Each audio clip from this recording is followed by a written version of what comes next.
রাজধানীর শাহজালাল আন্তর্জাতিক বিমানবন্দর এলাকায় শব্দ দূষণমুক্ত রাখার অভিযান। এ সময় গণমাধ্যমের উপর হামলা চালায় হর্ন বাজানোর কারণে দণ্ডিত এই নারী। ঢাকা বিমানবন্দর এলাকায় হর্ন বাজানো এখন নিষিদ্ধ। কেবল সাইনবোর্ডের মাধ্যমে নয়, এবার মাঠ পর্যায়ে আইন কার্যকর করতে শুরু হয়েছে বিশেষ অভিযান। এ সময় পরিবেশ উপদেষ্টা জানান, যার যার জায়গা থেকে সচেতন হবার বিকল্প নেই। পাশাপাশি সবাইকে হর্ন বাজানোর অভ্যাসেও পরিবর্তন আনতে তাগিদ দেন তিনি।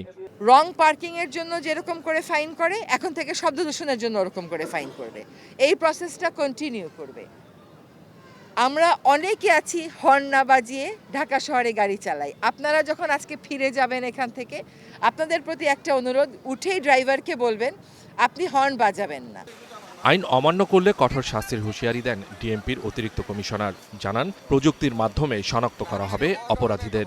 আইন অনুযায়ী সর্বোচ্চ 10,000 টাকা জরিমানা এবং 3 মাসের সশ্রম কারাদণ্ড।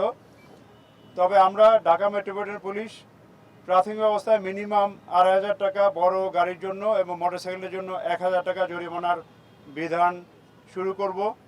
হর্ন বাজানোর বিরুদ্ধে কঠোর অবস্থানের কথা জানায় উত্তর সিটি কর্পোরেশন ও সিভিল এভিয়েশন। তবে কেবল শাস্তিতেই সীমাবদ্ধ না থেকে গুণগত পরিবর্তনের উপর জোর দেন তারা। 4-5টি প্রতিষ্ঠান একসাথে হয়ে আমরা এই ড্রাইভগুলো চালাচ্ছি। আমরা আশা করি এই ড্রাইভগুলোতে একটা সিগনিফিক্যান্ট পরিবর্তন আশা করি আসবে। কিন্তু যত ড্রাইভই করি না কেন, মানুষ যদি গণহারে হর্ন বাজায় এবং মানুষ যদি গণহারে ময়লা করে, দুটো জিনিস, তাহলে শুধুমাত্র আইন করে কিংবা ল ইম্পোজিশন করে কিন্তু আমরা এই শহরের মানুষের আচরণ বিহেভিয়ারের পরিবর্তন আমরা ঠিক করতে পারবো না, এবং আমরা এটা খুব কড়াভাবে এই আইনগুলো পালন করা হবে। From civil aviation side we appreciate the effort. আমাদের সিভিল এভিয়েশন পক্ষ থেকে যত রকম সহায়তা করা যায় এই এফর্টটাকে চালু রাখার জন্য, সফল করার জন্য উইল ডু দ্যাট। বিমানবন্দর এলাকায় শব্দ দূষণমুক্ত করতে জরিমানা ও শাস্তির চেয়ে চালক পথচারীদের মানসিকতার পরিবর্তনেই বেশি গুরুত্ব দিচ্ছে সরকার। পাশাপাশি চলবে প্রশাসনের তদারকি।